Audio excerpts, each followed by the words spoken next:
The entire Trek Rail line, in order to compete with the new upcoming bikes, and there are many, would have to go through some serious changes in order to just be relevant.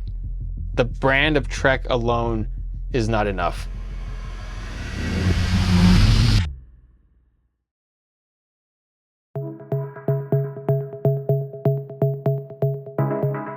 The interest in a 160, 150 29er, that's kind of going. There's this shift in the other direction. People are wanting more travel in a mullet style bike. And let's be honest, generations 2 through 4 of the Trek Rail were kind of like buying the latest version of the iPhone every year.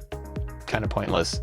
And in trying the Rail 7, if it was the only e-mountain bike you ever tried, you probably would love it forever, except you probably would eventually try more. And trying other ones like a 180, 170 mullet style trail bike, or even some of these e-enduro bikes, they just expose what the Trek Rail line was missing for those generations. So the Generation 5 would have to really close the gap on all those missing components in order to be great.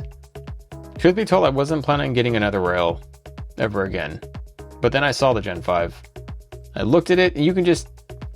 Some things you can't tell by looking at it, but some things you can. And just looking at it, I could tell the geometry.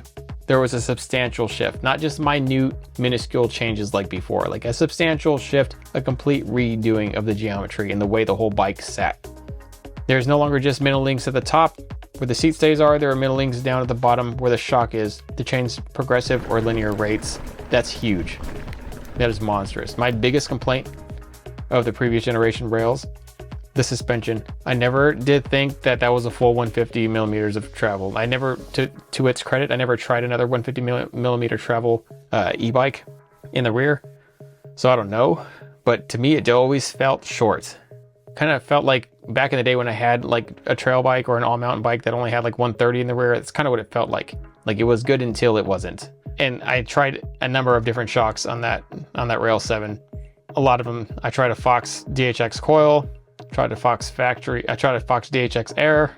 Nothing could make it better, but that's not the case with the Gen 5. I was very impressed with the rear suspension, and it was in its progressive linkage, and I didn't even get to change it to linear. I wanted to see the difference between the two. I haven't even tried it yet. But even with the progressive setting, I'm still way happier with it than I ever was with my other rail. This is also a mullet. I just think the mullet is in. It's nice to have. A full 29er is also nice to have, but only in certain scenarios. I don't know, I have a full 29er. Obviously, the previous generation rails were full 29ers. Like, it's all about the mullet. It's so much more fun to ride. There's less angular momentum in the rear tire, so you can do more with it. It's just smaller, you can whip it around. It's just more playful. I don't really notice, they say that it climbs worse. I can't tell. I climbed right up everything. It's like, right up it. I was able to make turns that I could not make on the other bikes.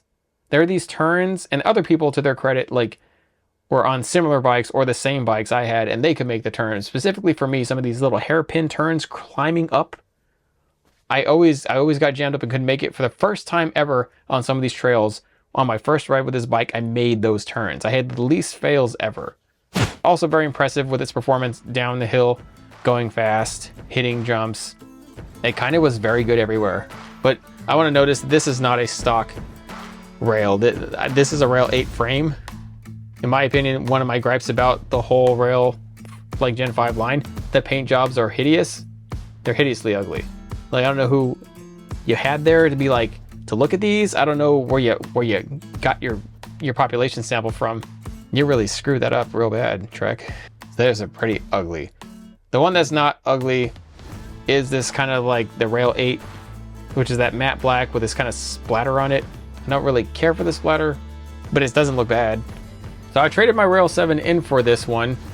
And because if you upgrade your e-bike, it doesn't really add a whole lot of value to it when you go to trade it in. So keep all your stock components, and that anything you upgraded, keep it. And then if you ever go to trade that e-bike in for a newer, better model, take all that stuff off and either use it to upgrade your next bike that you buy or sell on eBay or something, because you'll just straight up lose money trying to trade it in. At this point, I just took everything I could that would convert over to the bike, I did. So I took off my Fox factory fork. That was a 170. already the 160 millimeter Fox Performance X fork is gone. Now we have a 170 millimeter Fox factory up front. I don't like Bontrager tires, so those went. They were gone.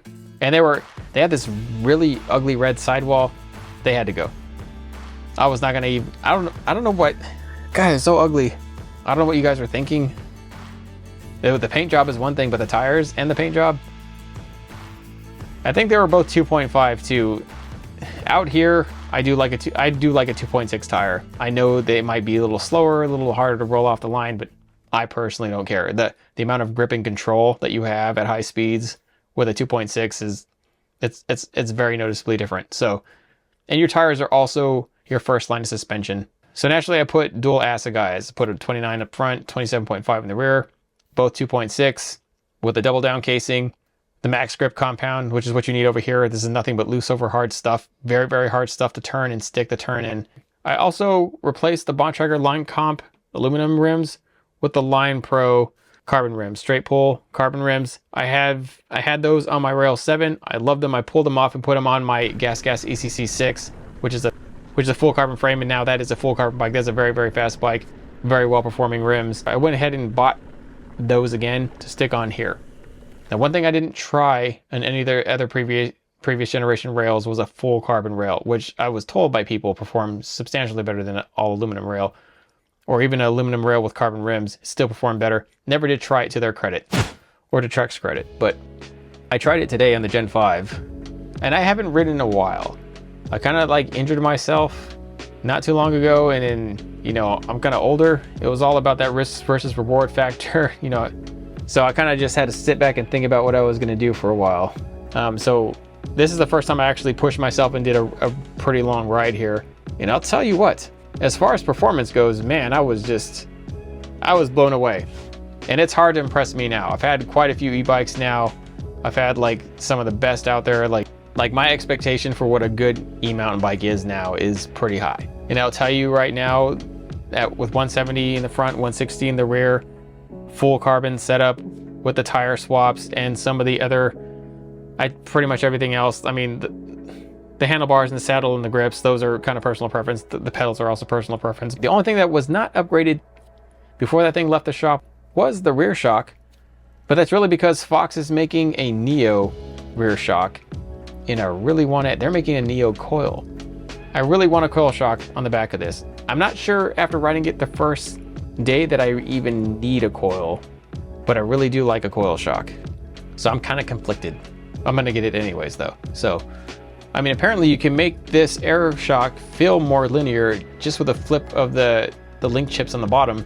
I haven't even tried that yet. So maybe after I try that, maybe I don't even know.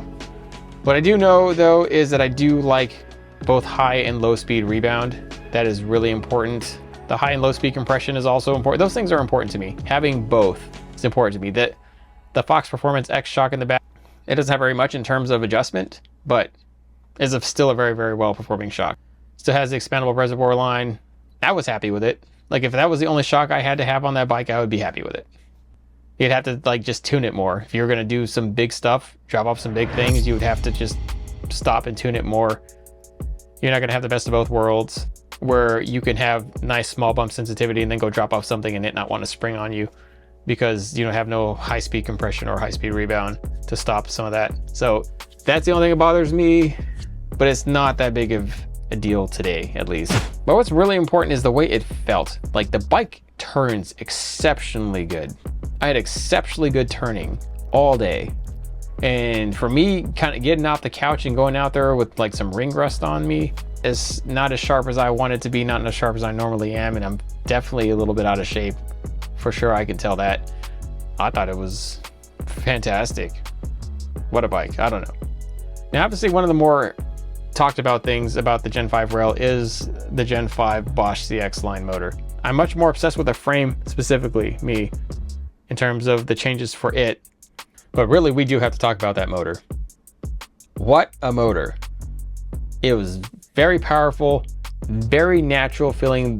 The distribution of torque as you were going was the most natural feeling. There was not too much low end torque, not too much high end torque. It was just so nice. It was like very, very powerful.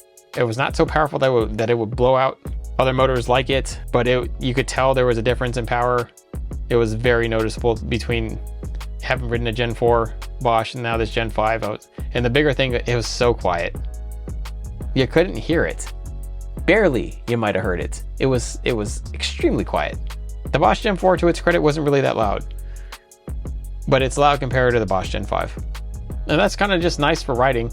You want it to be the most natural feeling, natural sounding bike out there, right? Especially if you're gonna be riding on hybrid fields with people of all different types of bikes. Just a nice bike, less intimidating, but it still just packs so much power. Still has 4 modes. I don't have a problem. The 4 modes make it really nice to ride with mixed groups, right? Really, you only need 2 modes for yourself, but if you're riding with other mixed groups of people, specifically like people of different, technical prowess, people of different shape, or if you're riding with standard mountain bikes and e-mountain bikes together, riding with mixed groups, then having that mode selection really helps you to not overpower yourself over people or be too underpowered. It allows you to kind of stay with whatever group you're with. It's actually very, very beneficial. We got to talk about that display though. That display, I didn't like it with my Gen 2 rail. I didn't like the smart system on the Gen 3 it was cleaner. Obviously it was a little bit more robust and simplistic, which in terms of like being damage proof, it's probably very robust, but that whole 5 bars, I really wish there was just a way to view the actual percentage. Like I was ready for an LCD screen in the bike. Yeah, they break. I'll just buy a new one. I don't know. Like you should have a Bluetooth app or something that'll at least let you see how much battery you have. Like there should be something. There should be something more there. I don't know why there isn't. You guys are the only ones that pull that stupid 5 bar crap. Everybody else has figured out that an LCD screen is kind of, everybody wants that. But whatever, I can live with it.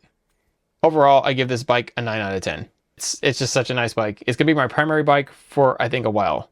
Like it wowed me that much to where it's not only gonna be the bike that I use, it'll probably just be my main. Anyways, guys, that's my first initial impression of the Rail Gen 5. I'll give you kind of some 6-month updates and other things, and I don't know, we'll do a few videos on this bike, not too many, but this is my first one for it now. See ya.